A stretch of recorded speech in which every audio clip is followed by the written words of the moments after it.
ikaw nga'y biglang nagbago, naging matigas ang ulo, at ang payo nila'y inuway mo.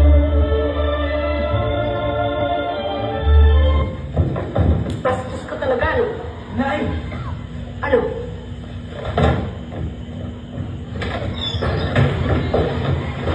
Ano? Lalayas ka na naman? Ha? Sige, lumayas ka. Layas! Talaga lalayas ako, ha? Tuloy ako sirain ang buhay mo. Sige, layas! Magpakabuhan ka sa bisyo mo. Magpakasama ka sa mga lalaki. Awal ko talaga yan. Lumayas ka. Magpabuntis ka. Nay, tama na. Tignan ko lang kung respetuhin ka ng anak mo. Kapag asin na lang ang inuulam mo at nagpapakaputa ka na para may isaksa ka lang sa sigmura niya.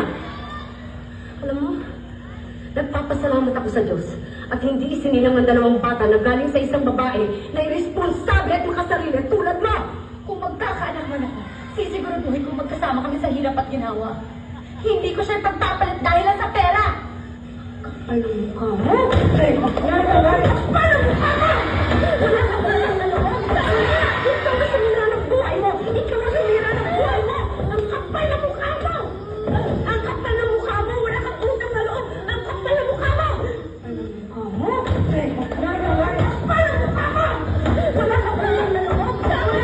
Ikaw na sumira ng buhay mo. Ikaw na sumira ng buhay mo. Ang kapal na mukha mo. Ang kapal na mukha mo. Wala kang utang na loob. Ang kapal na mukha mo. Kung ayaw mo sa akin, ayaw ko rin sa'yo. Kung ayaw mo sa akin, ayaw ko rin sa'yo. Kung ayaw mo sa akin, ayaw ko rin sa'yo. Sana hindi na lang ako naging ina mo.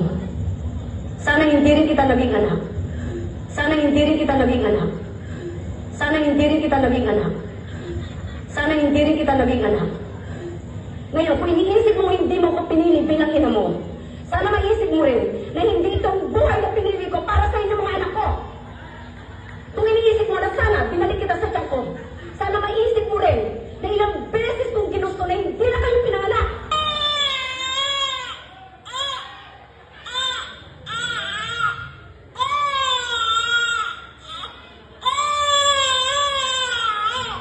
Para hindi niyo maranasan ang hirap dito sa mundo.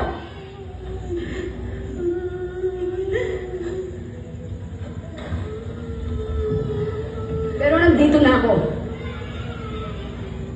Nandiyan kayo. Kahit nandito na ako sa kanlupalop ng mundo, dito dala-dala ko. Pero nandito na ako. Nandiyan kayo. Kahit nandito na ako sa kanlupalop ng mundo, dito dala-dala ko. Pero nandito na ako. Nandiyan kayo. Kahit nandito na ako sa kanlupalop ng mundo, dito dala-dala ko. Ang obligasyon ko sa inyo na bigyan kayo ng magandang buhay dahil magulang niyo ako. Hindi mo ako naiintindihan. Hindi ko hiningi lahat ng binigay niyo sa amin. Kayo, may gusto na hindi ako. Dahil mahal ko kayo. Mahal ko kayo. Mahal ko kayo. Sana, kung umiinom ka ng alak, habang iniintip mo ang sigarilyo mo, habang nilulustay mo yung mga pera pinadala ko, sana maisip mo rin, kung ilang pagkain at tiniis kong hindi kainin, para na makapagpadala ko ng malaking pera dito.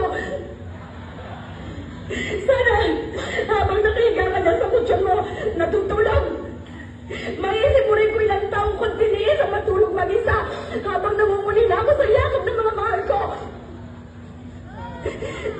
Sana maisip mo kahit konti kung gaano kasakit sa akin ng mag-alaga ng mga batang hindi ko kaano-ano. Samantalang kayo mga anak ko, hindi ko man lang kayo maalagaan. Alam mo ba kung gaano kasakit ko sa isang ina? Alam mo ba kung gaano kasakit yun? Kung hindi mo ko kayang ituring bilang isang ina, respetuhin mo lang ako bilang isang tao. Yun lang, Carla. Yun man lang.